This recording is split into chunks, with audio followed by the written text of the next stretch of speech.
Hey there, welcome back to the channel. I want to tackle a topic today that affects all of us in one way or another, and that is money worries.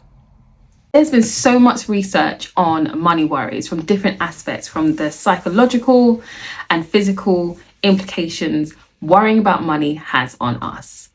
But a key piece of research has shown that money worries affects our mental state and our mental health more than most other worries that human beings have to face in society and in life in general. Research shows that worrying about money can have really negative implications on our mental health and cause extreme psychological distress. Moreover, that money worries affects particular people in society more than others. So those that are single, those that are unmarried, those that are from particular backgrounds. And a key theory called social stress theory points out the reasons why money worries impact particular groups in society more than others. Social stress theory lets us know that particular groups in society are more vulnerable to particular stresses. For example, somebody that comes from a more poor background or just not as economically stable will be more concerned about money worries in their future and their family's future, maybe than somebody that has grown up with wealth, grown up with generational wealth, that may not be a concern of theirs. Those that are from single parent backgrounds who are fully aware of what it's like to live in a household that's dependent on one particular income, those particular people are more vulnerable to economical stresses and money worries.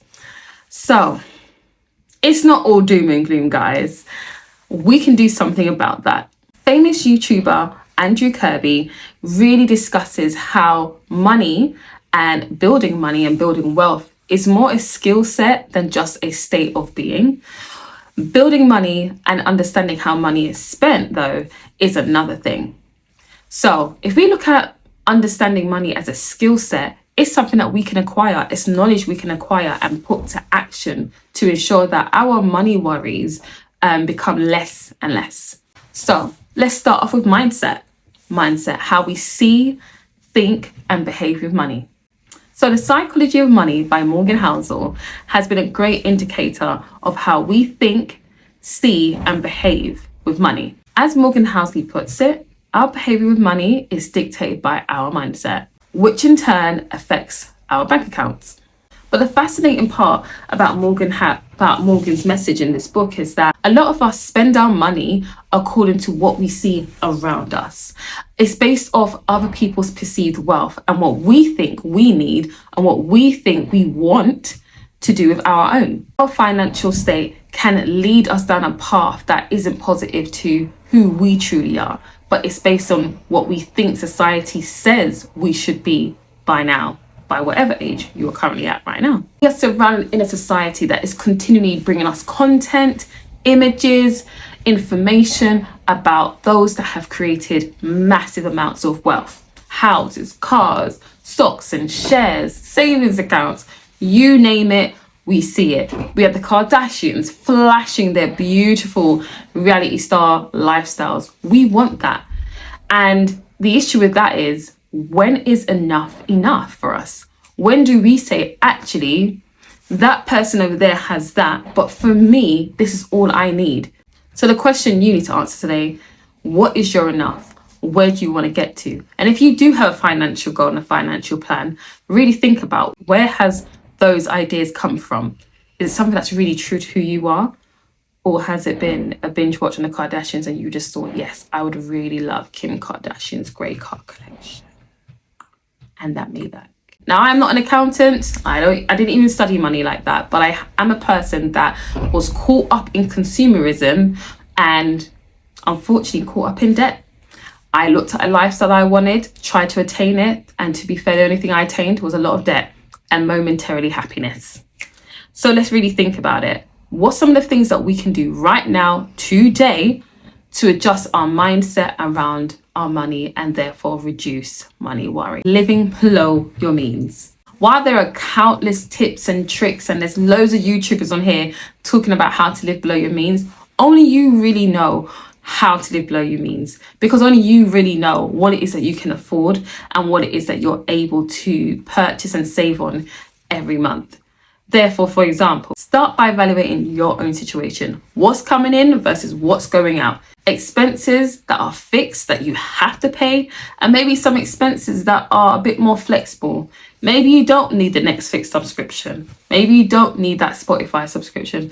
Maybe you really don't need to be doing your eyelashes every 2-3 weeks. And maybe once a month would be more doable for your bank account. Really evaluate these small pleasures that you have in life. Is it something that's equipping you and helping you in some way?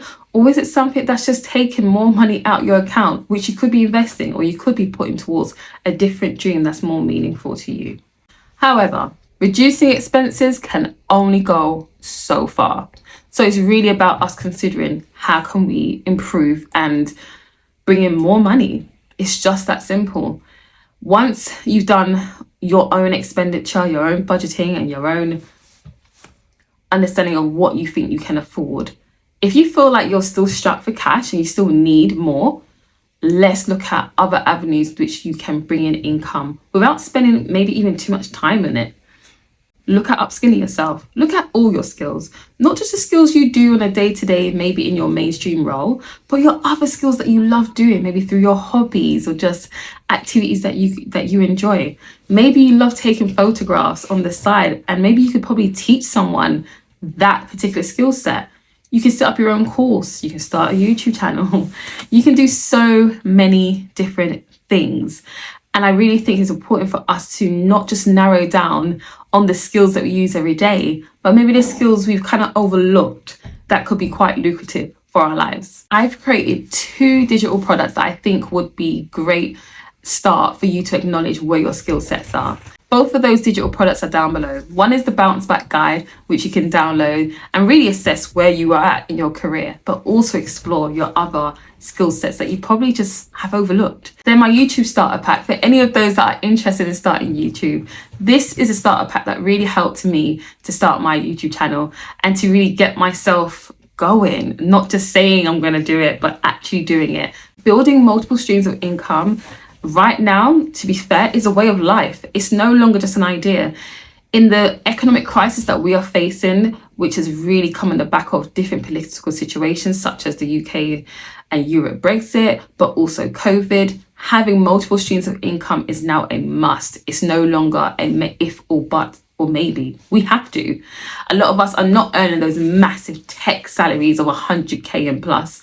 We're just not. And we have to really diversify our income portfolios to ensure that we are making enough so that we can at least live okay and comfortably. Another area we need to look at, guys, is our debt. I briefly mentioned this at the start of the video. Debt, and more debt. If we are in difficult periods where we are spending more money trying to pay off credit card bills, loans, car payments, then really and truly, we can't even begin to think about growing until we've really got that at bay. So the first thing is dealing with our debt. I know when I began looking at my finances in a more serious way, was looking at my debt and what I was spending each month. I was spending so much money trying to pay off debt management plans, credit cards, and so forth. And my credit score was appalling at such a young age, and I had nothing to show for it other than I had great pairs of shoes. I had different little pieces of items of clothing that I bought that I thought was quite fancy for all of 5 minutes. There was nothing to show to why I had all this debt. So it was really about me looking about how I was going to pay this off. And I have got to give my props to Mr. Dave Ramsey, who really put the whole Money Makeover book out there and put that idea on the map of paying off your debts in small increments, starting with the smallest to the biggest. And I think they called it the snowball effect. Now, I know there's a lot of critics that criticize that method because it's slightly outdated, and some of the figures he talks about around what we should be saving most likely is a bit outdated, and at the time didn't incorporate the difference in the inflation. However, the principles and the method around around paying off colossal amounts of debt is very, very useful for you, for me, everybody. And with that particular book, I was able to pay off around about 90% of my debt within 2 years. So I really want to encourage a lot of people to read that book, understand it, or even if you can't read the book, listen to his podcasts that are all published on YouTube, the links down below, around how to pay off debt. You have to learn to say no. We're in a life where everything's on Instagram, everyone's out going for dinners, holidays, and they're showing you everything. And that fear of missing out is real. So we get caught up in the vibe. We get caught up in, yeah, that's the lifestyle we want. But what we don't get caught up in is the impact that lifestyle has on our bank accounts. And I'm really sorry. You just don't have that money right now if you are in colossal amounts of debt. And I'm not talking about the good debt, maybe like mortgage and things like that. I'm talking about shopping debt, clothing debt, Klarna debt. Let's be real. If you are still having to pay things on Klarna because you don't have the money right now, really consider, do you have the money to be paying for some of this stuff?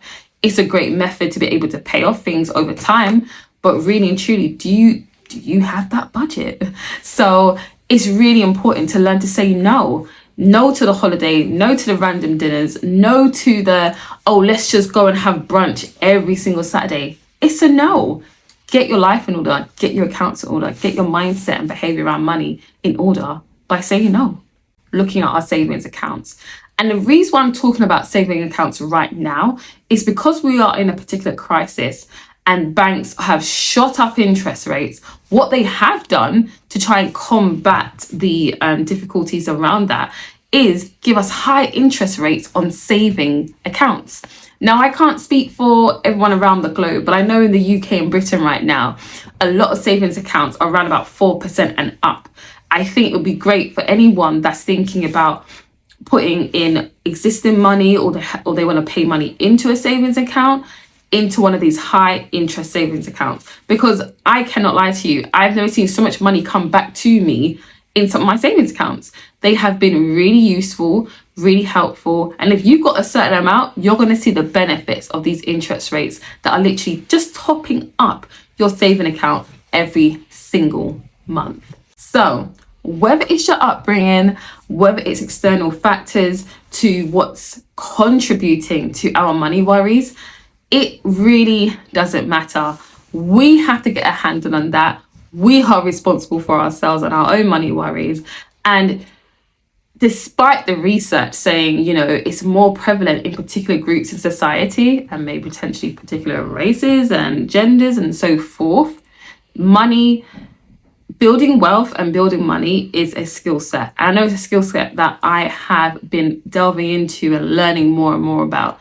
Read books, listen to podcasts, listen to YouTube videos, and learn about it. Let's get more control over our money worrying and better handle on what we can see in our bank accounts. So, guys, I hope you enjoyed the video. Please like and subscribe to this if you enjoyed it. Please share as well if you think anyone else will benefit from it. From someone who's crawled out of really colossal amounts of debt to now being, 5% away from being debt free. Honestly, I encourage you all to look at these steps and follow them. Anyway, have a good day and I might see you next week. Bye-bye.